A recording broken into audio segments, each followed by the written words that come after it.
우리가 함께 나눌 말씀의 제목은 소발에 대한 욥의 첫 번째 반론 두 번째 시간입니다. 소제목으로는 다시 세우시는 하나님입니다.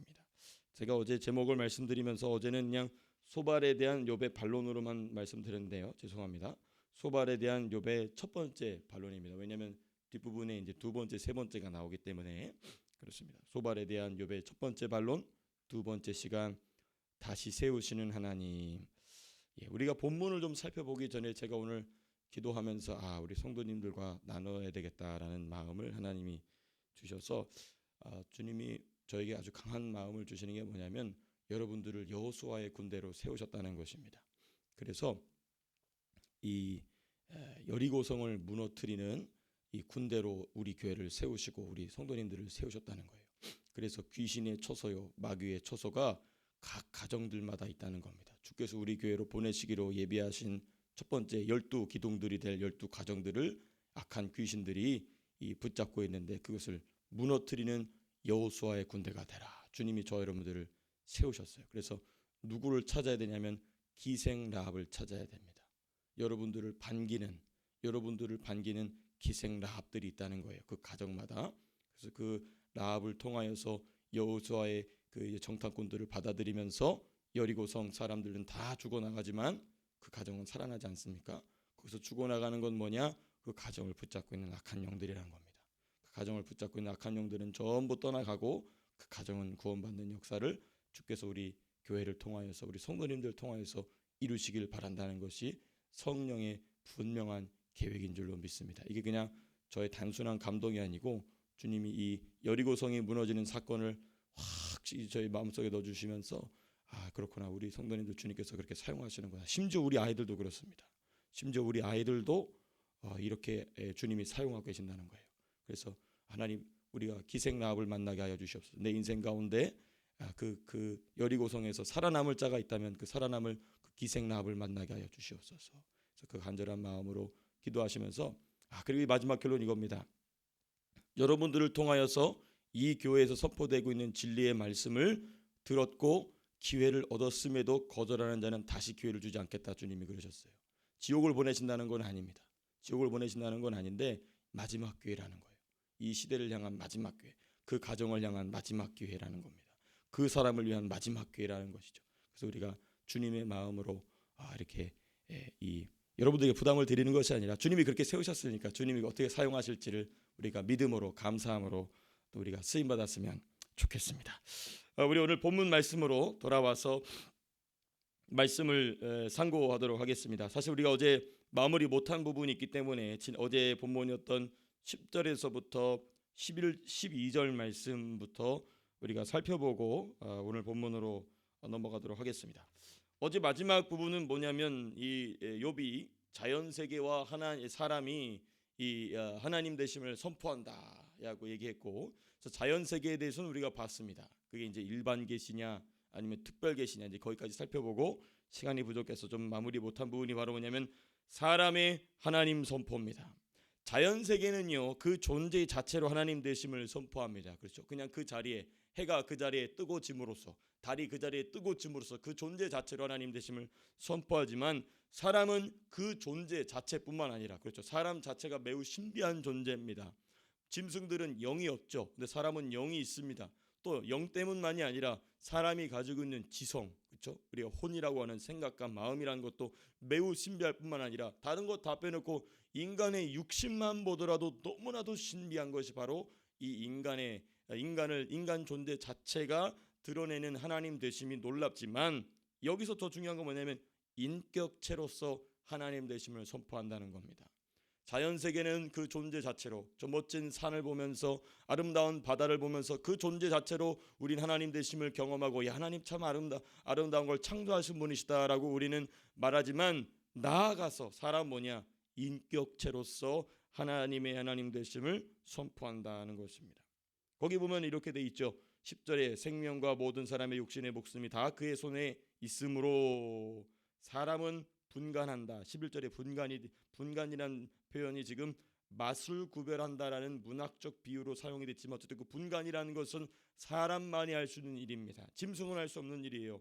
그리고 그 분간을 분간할 수 있도록 주님이 주신 게 뭐냐? 늙은 자에게는 지혜가 있고 장수하는 자에게는 명철이 있다. 그러니까 사람은 인격체로서 지혜와 명철을 가지고 분간하는 자다. 무엇을 분간하느냐? 이게 하나님의 일하심이냐 아니면 이게 하나님의 일하심이 아니냐를 분간할 수 있다는 것이요. 그 분간을 통하여 사람은 하나님의 하나님 되심을 드러내는 존재다라고 지금 이 욥이 얘기하고 있는 것입니다.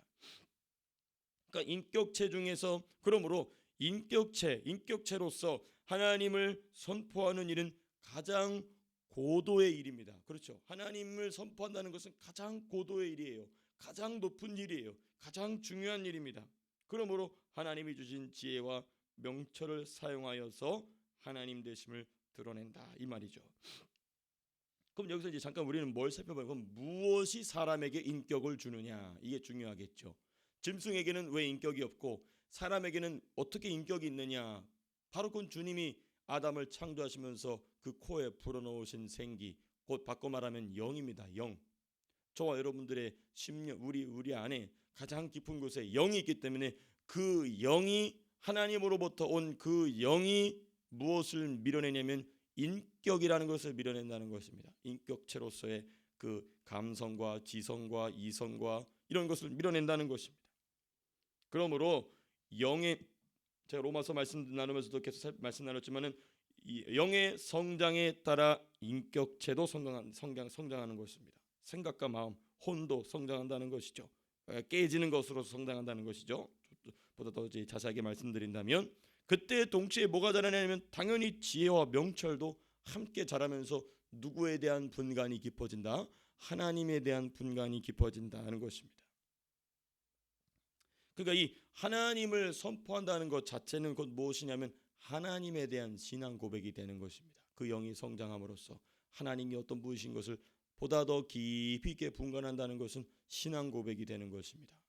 그렇죠? 이게 아주 우리가 그러니까 어떤 틀에 박힌 신앙 고백만이 이 틀에 잘 짜여져 있는 신앙 고백만이 신앙 고백이 아니라 우리 영의 성장. 그러므로 신앙 고백은요 지적인 이해보다 영적인 깊이가 먼저입니다. 영적인 것만 있다는 게 아니고 지적인 이해도 반드시 필요합니다. 우리 영이 성장함에 따라 우리 인격체가 그걸 따라와야 돼요.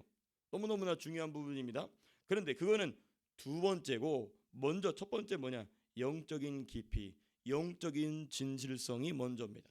하나님 앞에서. 근데 이제 오늘 본문으로 이제 돌아온다면 과연 욥은 영으로부터 나오는 지혜와 명철을 사용하고 있는가? 그게 이제 오늘 본문에 나와요. 욥이 하는 말에 쭉 그게 나옵니다. 그 욥이 영으로부터 나오는 지혜를 사용하는 부분이 있기도 하지만 그렇지 못한 부분이 있어요.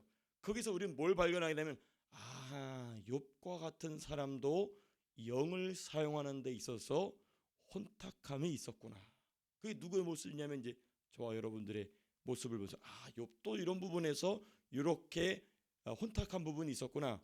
섞여 있는 부분이 있었구나. 그럼 우리는 이제 바로 거울이 되면서 우리의 삶 속에서 이 부분에서는 이렇게 하는 것이 내 영과 내 성령과 동행하고 있는 내 영을 사용하는 내 영이 앞서게 하는 영의 생각을 따르게 하는 것이구나라고 우리는 발견하게 되는 것이죠. 그런데 오늘 본문이 이제 13절부터 시작이 쭉 됩니다. 이 13절은요, 이게 우리가 이제 문학적인 이 문학 작품이기 때문에 시면서 찬송의 형태를 시의 형태를 가지고 있기 때문에 어떤 논리적인 글처럼 사도 바울의 글처럼 아주 논리 정연하게 아주 뭐 기가 막히게 이렇게 아주 놀라울 정도로 이렇게 잘 정렬되어 있기보다도 문학적인 허용이 많이 되어 있습니다. 그래서 본문을 순서별로 쪼개면 안 되고 내용별로 좀 쪼개서 우리가 봐야 됩니다. 먼저는 13절과 16절입니다. 13절과 16절을 먼저 살펴보고 그리고 나머지 내용들을 살펴봐야 됩니다. 그럼 이제 14절 한 구절과 그리고 17절에서부터 21절 그리고 22절을 건너뛰고 23절에서부터 25절 그리고 이제 마지막 세 번째가 뭐냐면 15절과 25절입니다.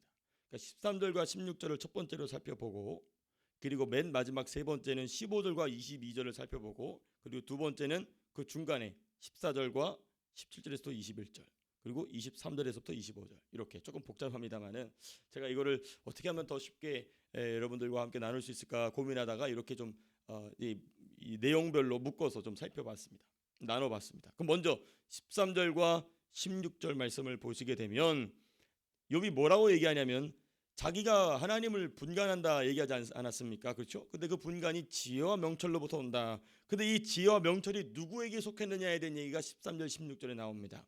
13절 보시면 지혜와 권능이 하나님께 있고 계략과 명철도 그에게 속하였나니, 또 16절 보시면 능력과 지혜가 그에게 있고라고 얘기합니다. 그러니까 자기가 하나님을 분간하고 있는데 그 분간은 내가 인격체로서 하는 거예요. 근데 그 인격체가 하나님을 분간하고 사용하는 게 뭐냐면 지혜와 명철인데, 이 지혜와 명철은 누구로부터 왔다? 하나님으로부터 왔다. 이건 아주 정확한 표현입니다. 하나님께 속한 지혜, 권능, 계략, 명철, 능력.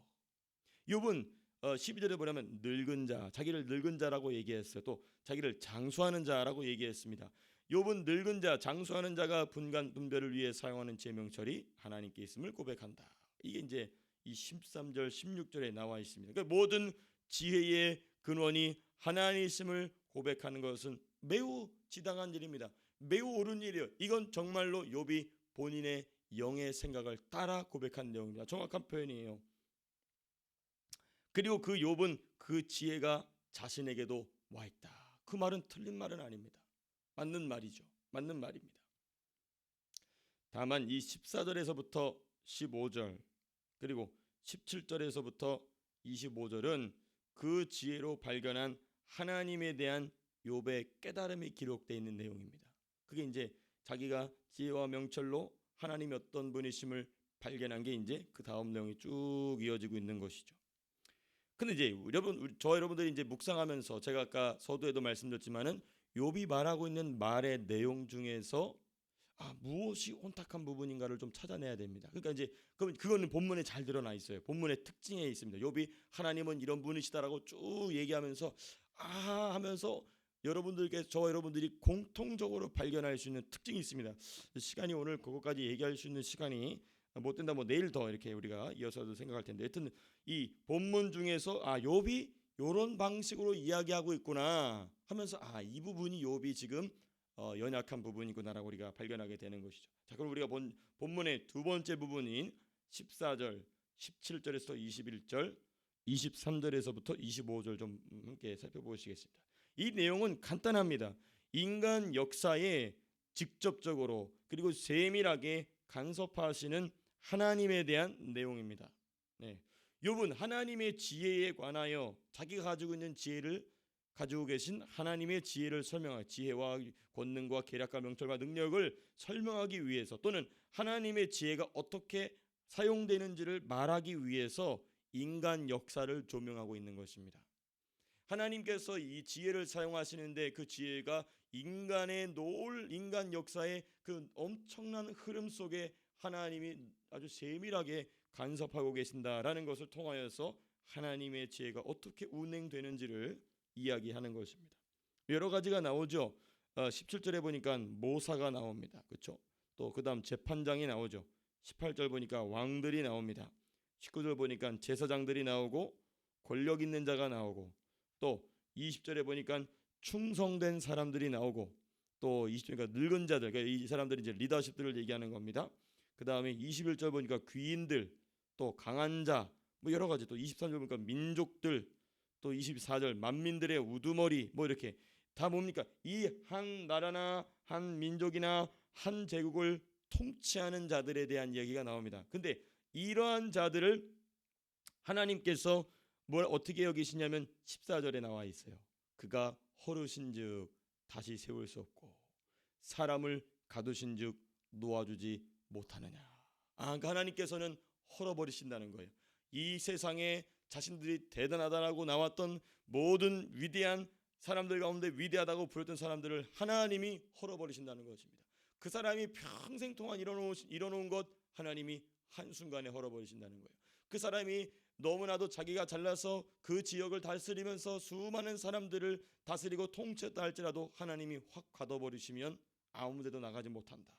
그게 바로 무엇이냐? 하나님의 지혜와 권능과 계략과 명철이다 라고 지금 이 욥이 이야기하고 있는 것이죠.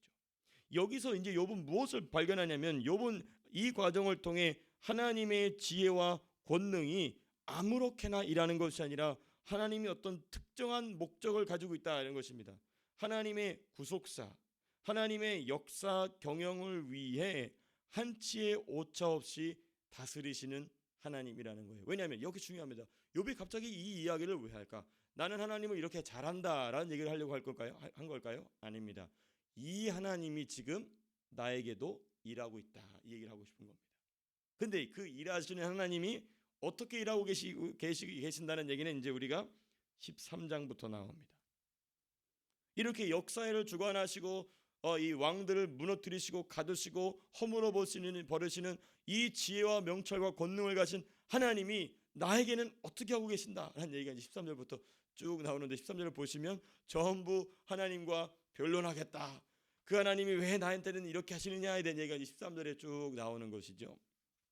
그건 우리가 이제 13절 본문에 가서 더 자세하게 살펴보도록 하고요. 그러니까 이거죠. 하나님이 어찌하여 이러한 고난을 나에게 주시는가 이렇게 돼 있어요. 그래서 13장은 크게 이렇게 두 부로 돼 있습니다. 전반부는 친구들을 책망합니다. 그리고 후반부부터 뭘 얘기하냐면 하나님을 향한 변론을 신청하게 되죠. 왜 나한테는 이렇게 하십니까? 된 내용이 이제 그 하나님이 아니 왕들을 무너뜨리실 정도로 지혜와 총명과 명철이 넘치신 하나님이 왜 나한테는 이러십니까? 나와 변론하십시다 라고 13장에서 후반부에 이렇게 특별히 더 그 내용이 나오게 됩니다. 자, 그럼 우리 오늘 본문을 다시 한번 돌아가서 이제 맨 마지막 부분입니다. 맨 마지막 부분으로 빼놓은 구절이 두 구절이죠. 15절과 22절입니다.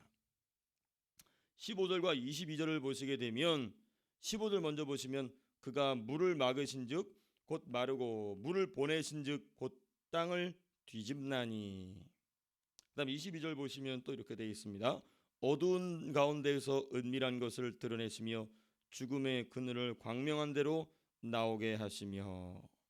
방금 제가 두 번째로 다룬 내용 있지 않습니까? 인간 역사의 표면에서 일어나는 그 사건들이 쭉 기록되어 있죠. 그러니까 지금 두 번째로 하는 14절과 17절부터 21절 그리고 23절에서부터 25절은 뭐냐면 인간 역사 표면에서 일어난 일을 묘사한 겁니다.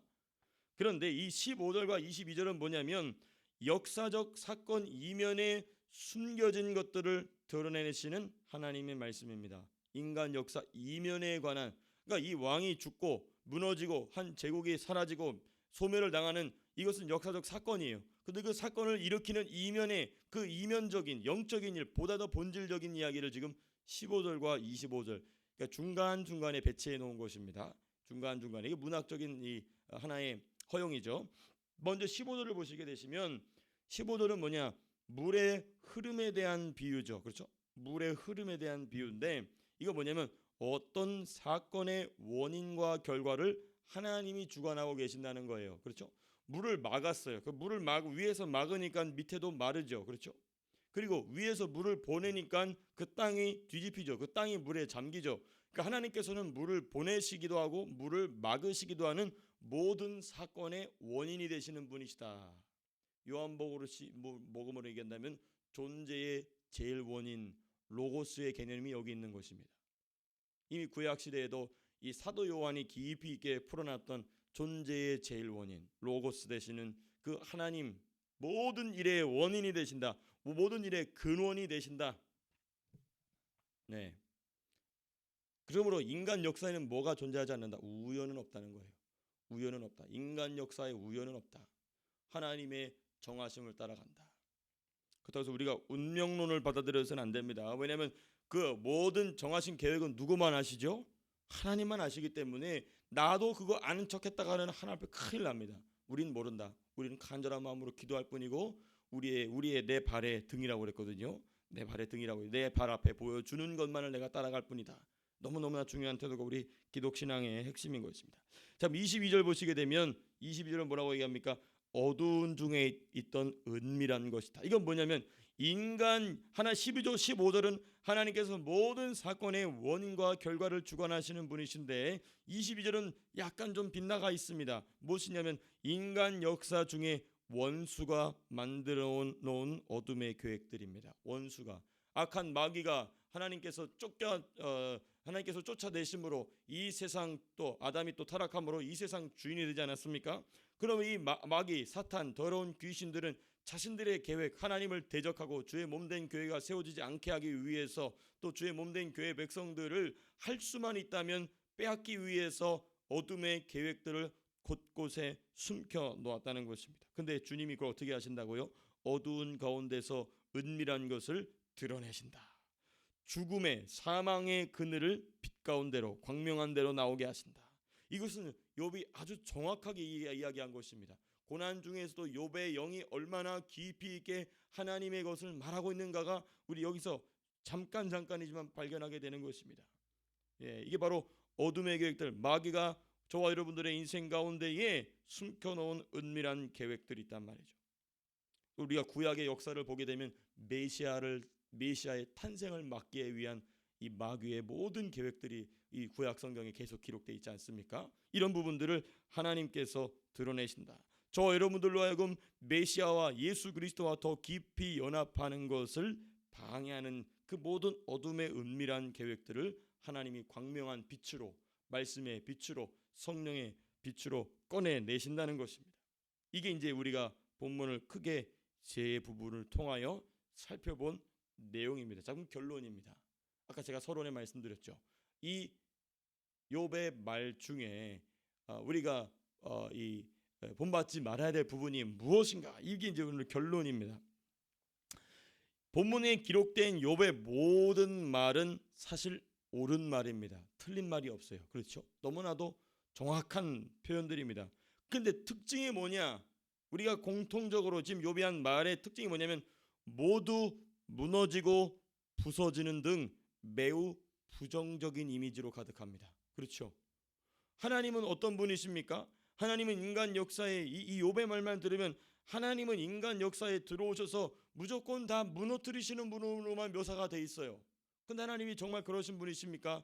여러분들 나중에 시간이 되실 때 한번 찾아보시면 좋겠습니다만 예레미야 1장 7절에서부터 10절 하나님께서 예레미야에게 입술에 말씀을 주시면서 너는 그 말씀을 대언하라고 얘기하시면서 뭐라고 하냐면 내가 너로 하여금 뽑고 파괴하고 파멸하고 넘어뜨리며 그 다음 중에 건설하고 심게 하느니라.